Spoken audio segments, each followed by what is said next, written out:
여러분 혹시 하나님은 코가 기시다는 이야기를 들어본 적 있으십니까? 구약 성경이 기록된 히브리어 표현에 그런 표현이 있습니다. 문자 그대로 옮기면 하나님은 코가 기시다. 이런 어떤 의미일까요? 사실 히브리 사람들은 우리 얼굴 중앙에 있는 코를 가지고 한 사람의 감정이나 성품을 나타내는 관용어구와 연결지어서 말할 때가 더러 있습니다. 예를 들어서 히브리어 표현에 이런 표현이 있습니다. 코가 불탄다. 어떤 의미일까요? 이건 좀 쉽게 짐작할 수 있지 않으실까요? 우리가 어떨 때 코가 빨개지죠? 네, 화가 날 때. 그렇죠. 그래서 코가 불탄다라고 하면 진노하다, 분노하다, 화를 낸다 이런 뜻입니다. 그러면 코가 길다는 뜻은 무엇일까요? 이것은 오래 참는 것과 관계된 것입니다. 물론 어떤 사람은 히브리 사람들이 코가 길면 콧물이 흘러내리는데 더 시간이 오래 걸리기 때문에 이것을 오래 걸린다라고 하는 의미로 해석했다고도 하지만 뭐 정확하게는 잘 모르겠어요. 하지만 히브리 사람들은 코가 길다 하면 이것은 오래 참는다. 그러니까 인내라고 하는 단어와 연관이 되어지는 개념이 될 것입니다. 이런 출애굽기 34장 6절을 보시면 하나님께서 금송아지 사건 다음인데요. 모세에게 자기 자신을 이렇게 알려주시는 장면이 나와요. 모세를 이렇게 잠깐 덮어두시고서 지나가시면서 하나님의 자신을 계시해 주십니다. 그런데 이런 표현이 나오죠. 여호와라 여호와라 자비롭고 은혜롭고 노하기를 더디하고 인자와 진실이 많은 하나님이라. 여러분 중간에 보시면 노하기를 더디하고 이렇게 되어 있는 표현이 있잖아요. 이것이 문자 그대로 옮기면 코가 길고 이런 뜻이에요. 코가 길고. 어떤 학자는 이 구절을 가지고 하나님의 full name이라는 말을 사용합니다. 여러분 그 로마 황제들 가운데 보면 이름이 긴, 그러니까 풀네임으로 말하면 이름이 긴 그런 황제들 있잖아요. 예를 들어서 사도 바울 당시에 글라우디오가 황제였는데 그 글라우디오 황제의 원래 풀네임은 이렇습니다. 티베리우스, 클라디우스, 카이사르, 아우구스투스, 게르마니쿠스. 이게 풀네임이에요. 엄청 길죠? 엄청 길어요. 그런데 마치 이 출애굽기를 보면 하나님의 풀네임 같다는 거예요. 여호와, 자비로운 분, 은혜로운 분, 노하기를 더디하는 분, 인자와 진실이 많은 분, 하나님. 이렇게 되는 거죠. 그러니까 이 긴 이름 안에 사실은 하나님이 어떤 분이신가라고 하는 하나님의 성품이, 속성이 그대로 담겨 있는 것을 보게 됩니다. 그렇습니다, 여러분. 하나님은 오래 참으시는 분입니다. 그것이 죄인들을 대하시는 하나님의 가장 기본적인 속성, 태도가 됩니다. 물론 하나님도 진노하시죠. 하나님도 심판하십니다. 그러니까 히브리 사람들의 표현을 그대로 보면 하나님도 코가 빨개질 때가 있으십니다. 하나님도 코가 불탈 때가 있으신 거예요. 하지만 성경은 늘 하나님의 인내의 크기가 진노와 심판의 크기보다 훨씬 더 크다라고 반복적으로 이야기를 한다는 거예요. 사실 우리는 구약 성경의 어느 책들보다도 사사기 말씀을 통해서 그런 하나님의 성품을 거듭 마주하게 됩니다. 이스라엘 백성들은 지속적으로 하나님을 배반하고 범죄하죠. 그런데 하나님께서는 지속적으로 그들에게 기회를 주십니다. 그들을 기다려 주시고 인내해 주시고 참아 주시고 구원해 주십니다. 여러분 기드온 이야기도 마찬가지입니다. 사실 기드온 이야기가 그 앞서 나왔던 다른 사사들의 이야기와 좀 차이점이 있다면 기드온은 한 사람이 사사로 세워지는 데 있어서 굉장히 많은 지면이 할애돼서 소개되는 것을 보시게 될 거예요. 온니엘과 에훗은 그렇지 않았잖아요. 부르시면 그냥 사사인 거예요. 그냥 구원하는 거예요. 그런데 기드온은 오랜 기간이 걸립니다. 기드온은 처음 등장할 때부터 소심하기 이를 데 없는 사람이었잖아요. 의심도 많고 두려움도 많은 사람이었습니다. 기드온이 결코 야망이 없다거나 또는 생각 없는 사람은 아니었던 것 같아요. 우리가 나중에 기드온의 말년을 가게 되면 이것이 문제가 됩니다. 기드온 안에 있는 야망이 계속 나타나요. 하지만 지금 미디안이 너무나 커 보이는 것입니다. 그 앞에서 한껏 위축되어져 있는 것이죠. 그래서 하나님께서 기드온이라고 하는 사람을 사사로 세우셔서 외부의 적 미디안을 베어내시기 전에 우선적으로 베어내야 할 내부의 적을 밝혀주셨죠. 하나가 두려움의 문제였고 또 다른 하나가 우상 숭배의 문제였습니다. 우리가 지난 2주 동안 사실 그 이야기를 함께 나눈 것이죠. 그런데 여러분 생각해 보면 이 두려움이라고 하는 것이 단칼에 베어지는 그런 것입니까? 조상 때로부터 오랫동안 젖어 있었던 우상 숭배, 혼합주의적인 신앙의 특성이라고 하는 것이 하루아침에 해결될 수 있는 종류의 것이냐는 거죠. 사실 우리가 살고 있는 현실을 보면 현실은 그렇지 않습니다. 굉장히 복잡한 것이죠. 여러분 그래서 기드온 이야기를 보시면 실제로 군사를 이끌고 미디안과 전쟁을 치르기 이전에 또 몇 가지의 에피소드가 더 있는 것을 보게 됩니다. 엄밀하게 말하면 세 가지인데요. 첫 번째가 오늘 읽은 기드온의 양털 시험 사건이에요. 두 번째가 하나님께서 300명의 용사를 가려 뽑는 사건입니다. 세 번째가 이제 기드온이 미디안 진에 내려갔다가 미디안 한 사람의 꿈 이야기를 듣는 사건입니다. 아직도 이 사건이 세 개나 남아 있어요. 하나님은 이 길고 지난한 과정을 통해서 하나님의 승리를 확신할 수 있도록 이끌어 주세요. 드디어 나아가서 전쟁을 치르게 해주시는 것이죠. 여러분 이 모든 과정을 보면 우리는 다시 한번 발견하게 되는 거예요. 야, 하나님이 정말 코가 기시구나. 그렇죠. 죄인의 옛 습성을 참아주시는 거예요. 또다시 일어서는 의심과 두려움의 문제를 참아주십니다. 조금씩 기드온이 자신의 페이스에 따라서 하나님이 어떤 분인지를 알아가게 하고 그분만을 의지하는 법을 배워가게 하시는 거예요. 여러분 오늘 우리가 그래서 묵상하려고 하는 것이 아직도 좀 남은 이야기들 가운데 첫 번째 이야기죠. 기드온 이야기 중에서 비교적 우리가 잘 알고 있는 이야기입니다. 두 번이나 기드온이 하나님을 양털로 시험하는 장면입니다. 여러분 먼저 36절과 37절인데 같이 한번 한 목소리로 읽도록 하겠습니다. 36절, 37절입니다. 기드온이 하나님께 여쭈되 주께서 이미 말씀하신 같이 내 손으로 이스라엘을 구원하시려거든 보소서 내가 양털 한 뭉치를 타작 마당에 두리니 만일 이슬이 양털에만 있고 주변 땅은 마르면 주께서 이미 말씀하신 같이 내 손으로 이스라엘을 구원하실 줄을 내가 알겠나이다 하였더니 이 양들도 많고 짐승도 많고 또 농사도 짓고 하는 그런 농경 문화니까 양털을 구하기가 쉬웠겠죠. 기드온이 양털 한 뭉치를 가지고 와가지고 타작 마당에 놓습니다. 여러분 지지난주 말씀 혹시 기억나시는지 모르겠어요. 이스라엘 백성들에게 타작 마당이라고 하는 것은 성 밖에 넓은 곳에 있습니다. 포도주 틀은 성 안에 있지만 누구나 볼 수 있는 곳이라는 말이죠. 그 넓은 타작 마당에다가 양털 한 뭉치를 놓고 말하는 것이죠. 밤사이에 이슬이 내릴 텐데, 그러니까 팔레스틴의 그 일교차 때문에 밤에는 반드시 이슬이 내리게 돼 있거든요.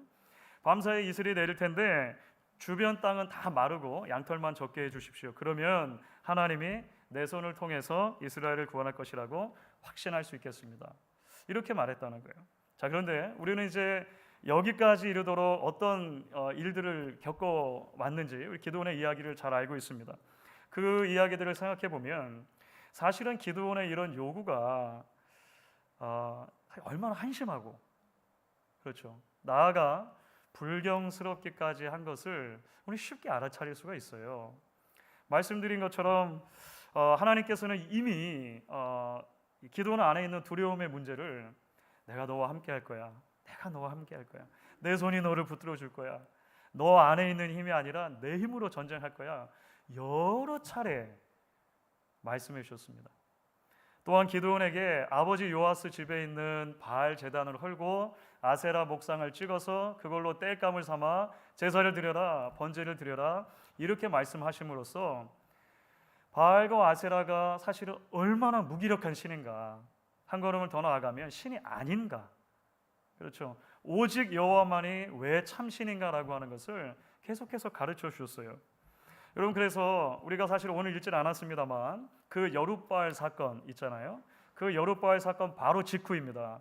오늘 말씀 바로 직전인데 성경은 이런 정보를 우리에게 제공해 줍니다. 사사기 6장 33절부터 35절이에요. 제가 한번 읽어볼게요.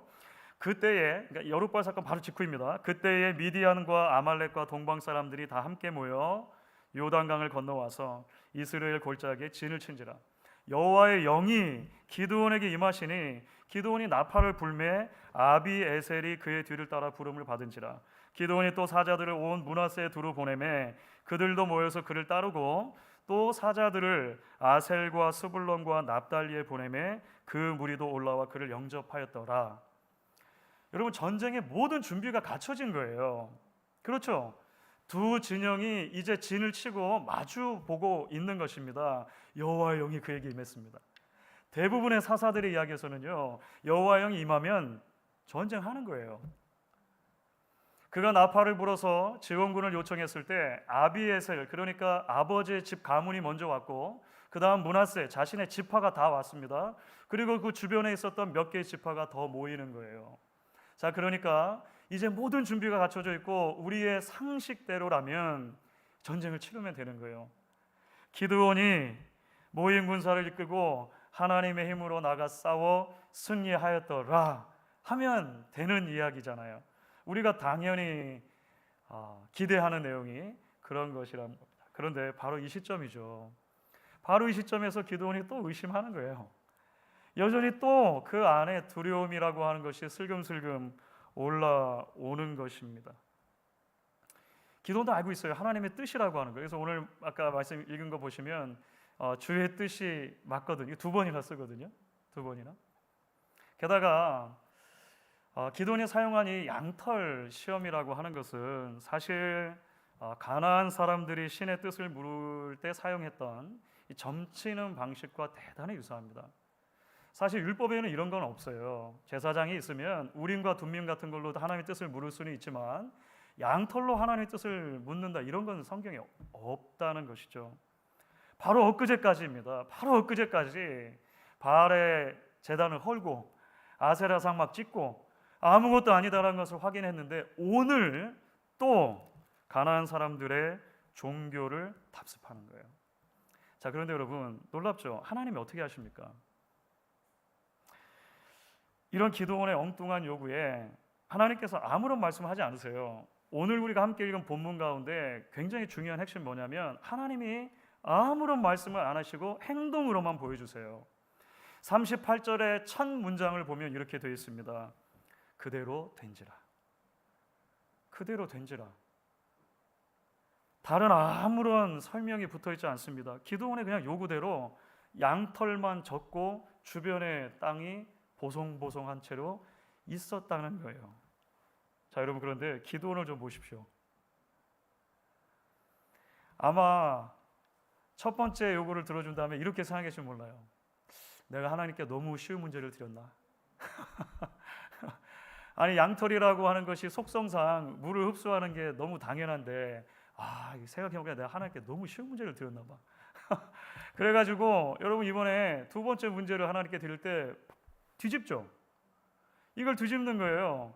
이슬이 내릴 거는 분명하니까 그러면 양털은 보송보송 마르고 주변의 땅만 젖게 해주십시오라고 또 다시 하나님께 요청을 해요. 여러분 어떠십니까? 만약 입장을 바꿔놓고 생각하면 저 같으면 정말로 그럴 것 같아요.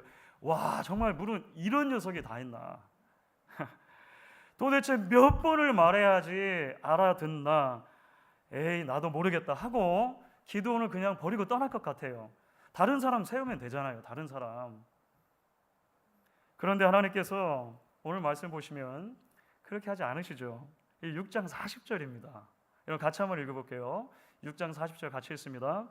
그 밤에 하나님이 그대로 행하시니 곧 양털만 마르고 그 주변 땅에는 다 이슬이 있었더라. 그 밤에 하나님이 그대로 행하시니. 저는 이 구절에서 참아주시는 하나님의 사랑을 봅니다. 하나님의 바보가 아니시잖아요. 기도원을 기다려 주시는 하나님의 인내를 봅니다. 여러분, 물론 우리는 이 말씀을 오해하거나 또는 잘못 적용하면 안 될 거예요. 이 부분은 아마 우리가 꼭 생각을 해야 될 것 같습니다. 며칠 전에 한국의 신문들에서 올해의 사자성어 이렇게 발표를 했어요. 해마다 한국의 그 대학 교수회라는 게 있는가 봐요. 그리고 대학 교수 신문이라는 게 있는데 다사다난했던 한 해를 요약할 수 있는 그 사자성어 하나를 이 교수님들이 이제 머리를 맞대고 이제 뽑는데 올해도 이제 그런 일이 있었다는 거예요. 그래서 올해도 한 1,300명 정도 그런 이제 한국 교수님들이 정했는데 그 사자성어가 바로 이겁니다. 이게 뭐냐면 견리망의라고 하는 네 글자죠. 이익을 보느라 의를 잊어버렸다 이런 말입니다. 다시 말하면 이익을 쫓느라 의를 버렸다 이렇게 그냥 해석할 수가 있겠죠. 그러니까 정치인들은 말할 것도 없고 사회 전반적으로 출세와 권력이라는 그 이익, 나의 이익이죠. 또는 우리 특정한 집단의 이익을 얻기 위해서 자기 편에만 유리한 것들을 좇은 나머지 사회적인 대의라든지 이웃을 생각하고 배려하는 그런 의로움에 대해서는 관심을 기울이지 않는다. 이거 버렸다. 이런 의미로 이제 견리망의라고 하는 사자성어를 뽑았다는 거예요. 여러분, 사실 생각해 보면 우리가 신앙적인 측면에서도 그럴 때가 있습니다.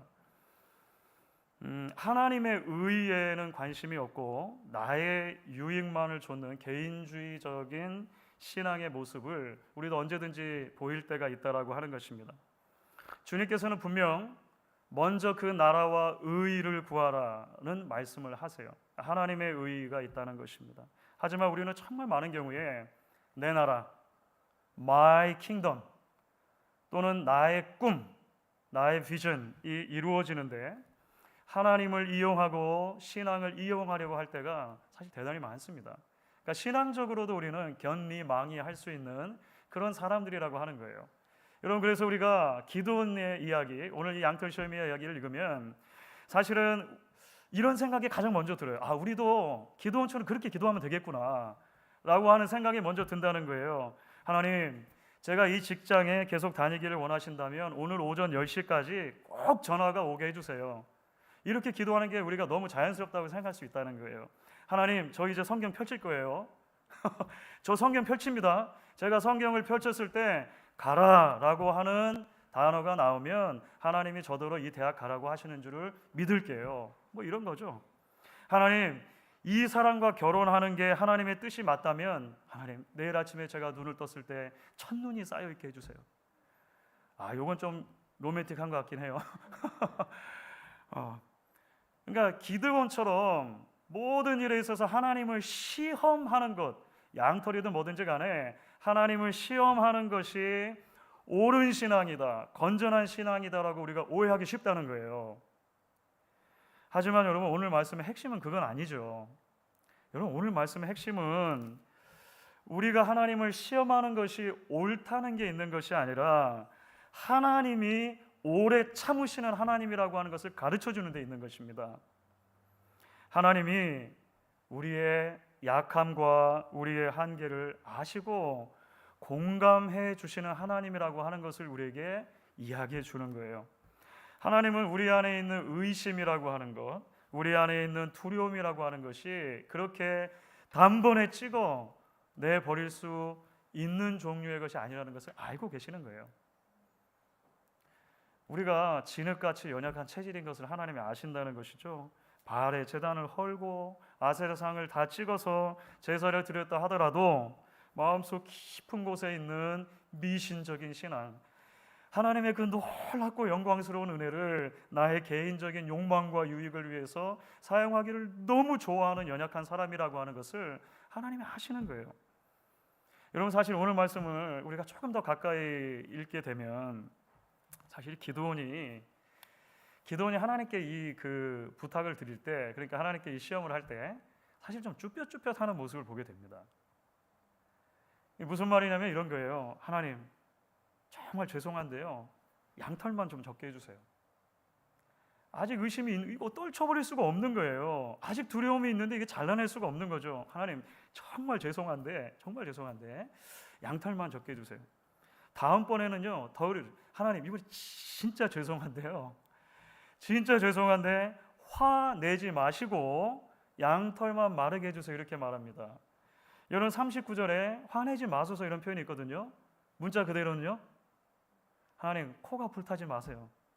이런 말이에요. 문자 그대로 하면 하나님 코를 불타게 하지 마시고 한 번만 더 들어주세요.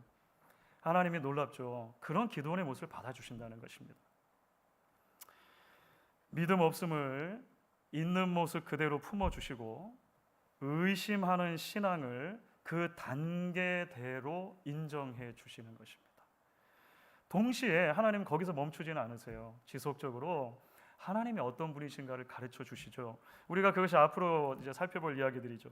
결국 기드온으로 하여금 기드온의 페이스에 하나님만을 의지하는 법을 배우도록 하시는 것입니다.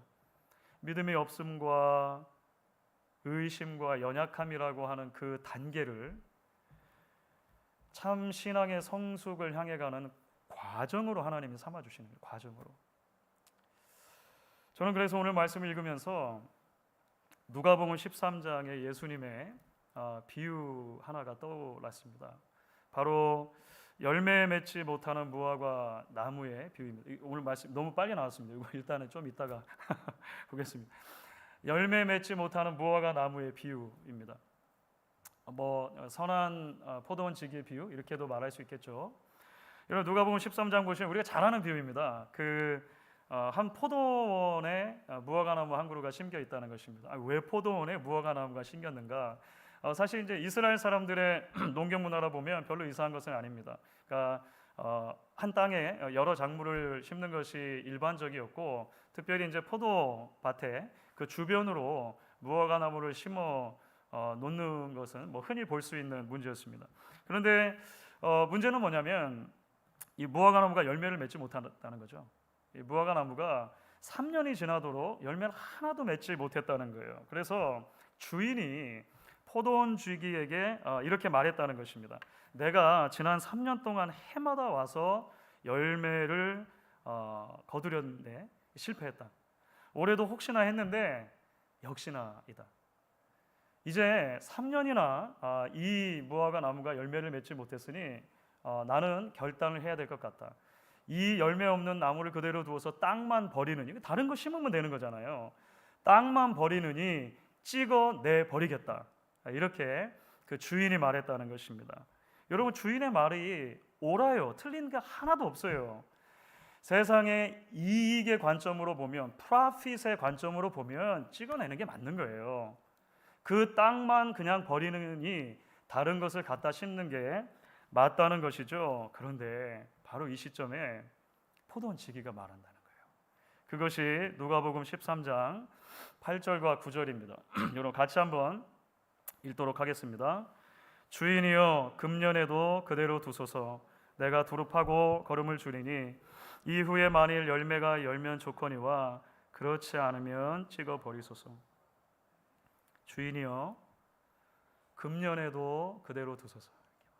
한마디로 참아 달라는 거죠. 참아 달라는 것입니다. 조금만 더 기다려 달라는 것입니다. 인내해 달라는 것입니다. 그러면 이 포도원 지기가 지금까지는 정성을 다 기울이지 않았다는 말입니까?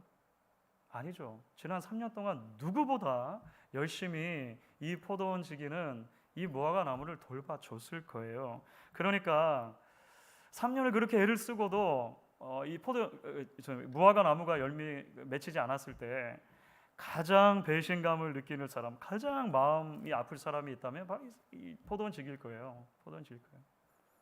그런데 이 포도원 지기는 이 무화과 나무를 포기할 수 없는 것이죠.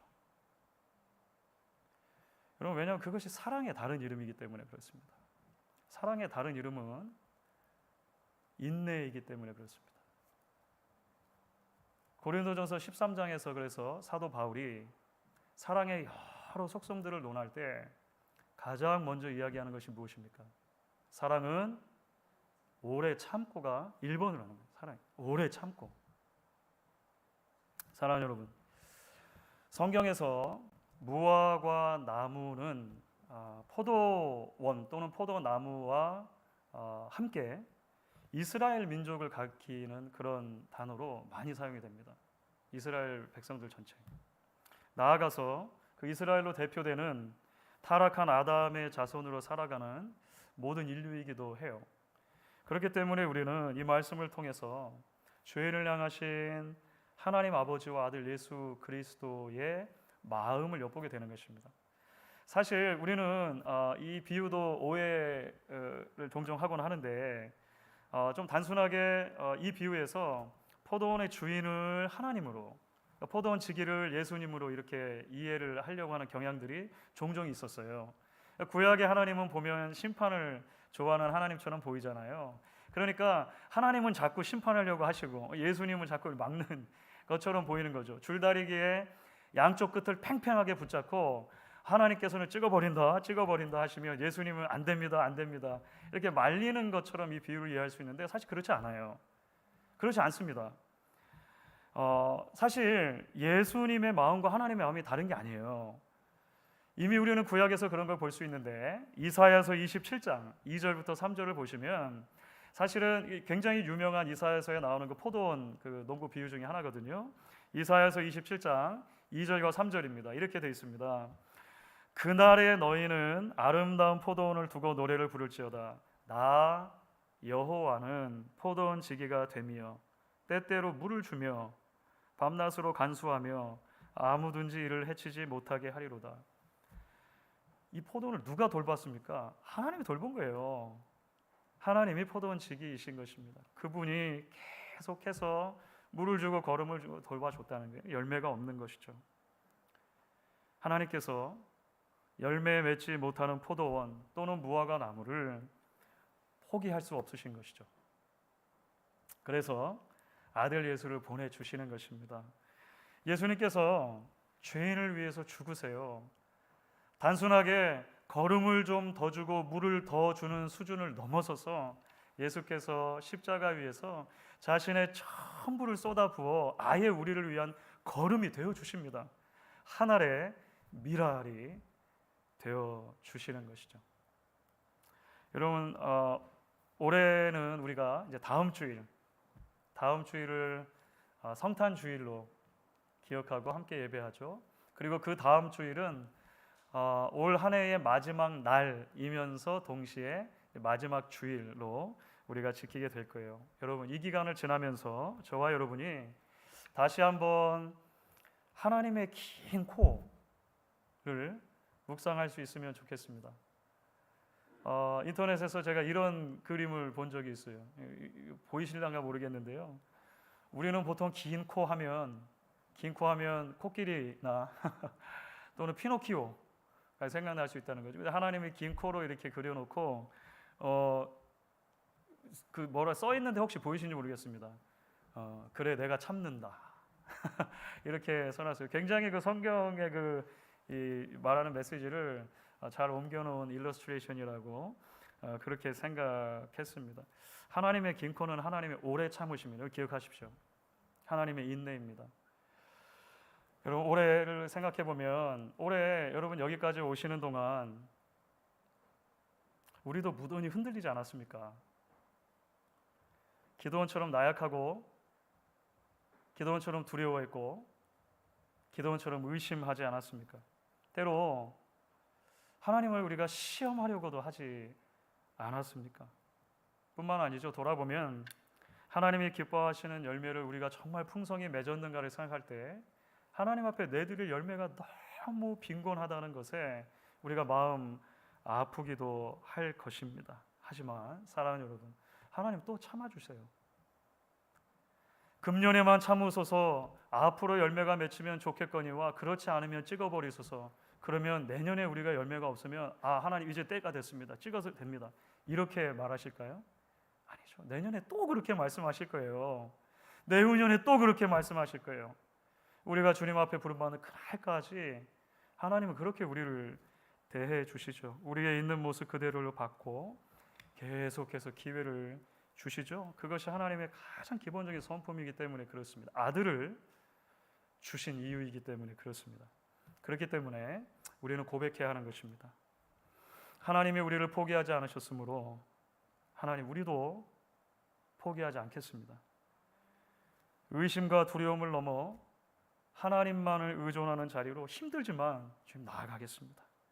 나의 이익을 위해 사사로이 신앙을 사용하지 않고 어렵지만 하나님 나라와 의를 구하며 여전히 살아가겠습니다. 오늘도 복음 안에서 다시 한번 이렇게 고백할 수 있는, 결단할 수 있는 저와 여러분 되실 수 있기를 주의 이름으로 축원합니다.